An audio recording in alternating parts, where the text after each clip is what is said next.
All right, so Steele's gonna fly the Cougar, the Ethics Cougar. Yeah. 6-inch. I've never even seen him fly a 6-inch quad, I don't think. So this is gonna be his first impressions on flying my quad, and yeah, we'll see how it goes. And my radio. And 5S. And 5S. And yeah, all the other things.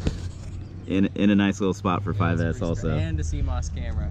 And a Cmos camera, and yeah. Heli. There's a Cmos in there, yeah, and Blheli. What else we got on this thing?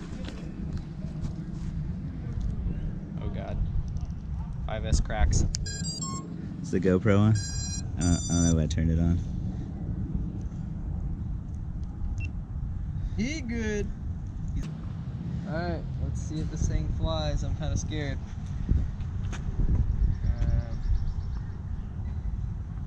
Alright, you ready? Ready. Okay, I'm terrified. Ooh, so much power. Ooh, slippery gimbal. All the things. Do the same kind of battery. Once you get it all locked up. Does it fly for the same amount of time? Yeah. Damn, that throw though.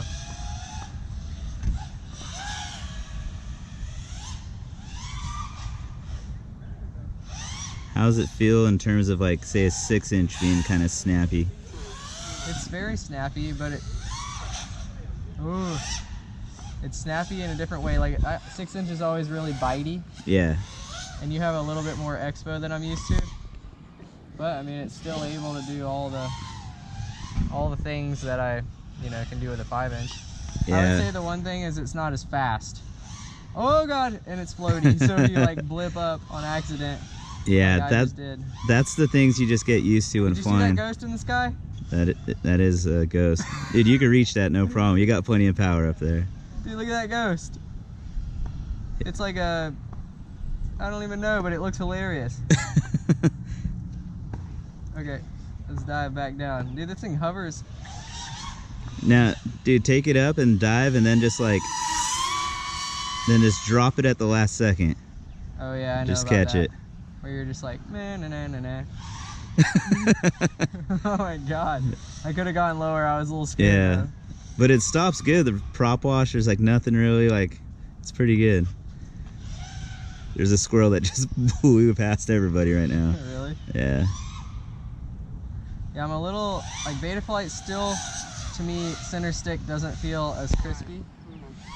But Okay. it's all personal preference. It's definitely really smooth. Like, normally 6-inch is terrible to tune. That's terrifying and scareful. I don't know the two words that I just combined, but they're definitely, that's a Kevin word, terrible. How much battery do I have left? You're probably close to pushing it, but it's 5S, so you can you should be all right. One thing too with 6-inch is, like, you learn to fly, there's like a drift to it. So well, it's heavier quad. It's heavier, everything, and there's always like this like drifting portion of it. Battery is totaled. Oh god. I was like, wait, I'm like half throttle and it's not. No, I think I killed a China Hobby Line. There you go. All the guys were like, are you flying China Hobby Line? No. Just killed it. Where'd it go?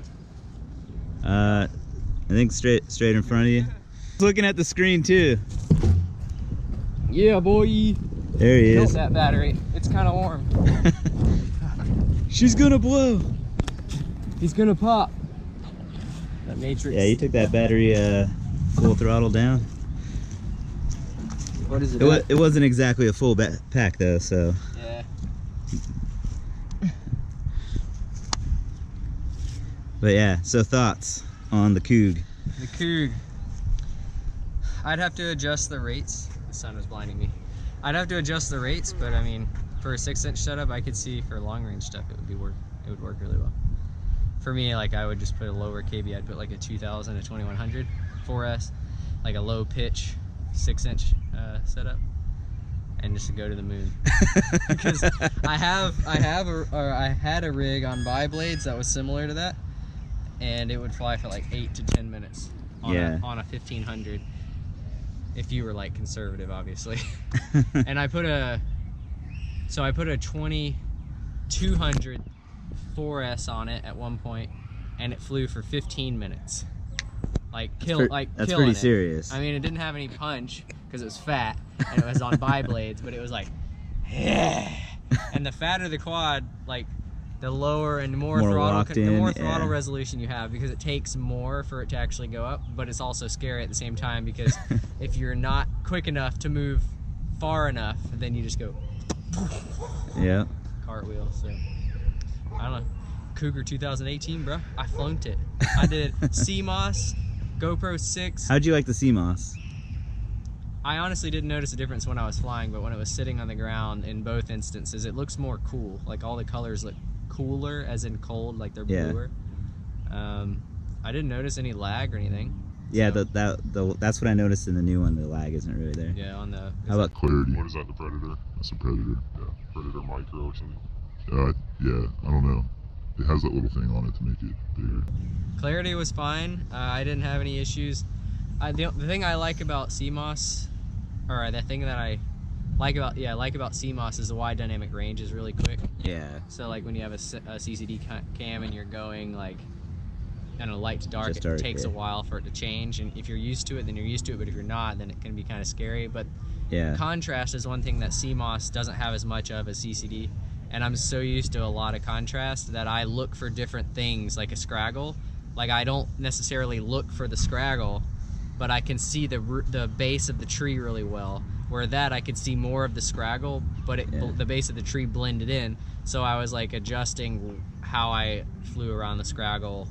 Before, like when I fly CCD, I just assume that there's a bubble around the tree that I can't fly in. And when I fly Cmos, just then I was like, well, I kind of know that tree already. Oh, there's the bubble. But I didn't see the base of the tree as much. I saw more of the actual scraggle bubble. You saw the Tootsie Pop, not the stick. I did. It was totally flavored as well, cherry. Cool. So yeah, thanks. All right. Yeah. Flying all the things. Like and all the subscribe things. to this guy. And get yourself a Cougar.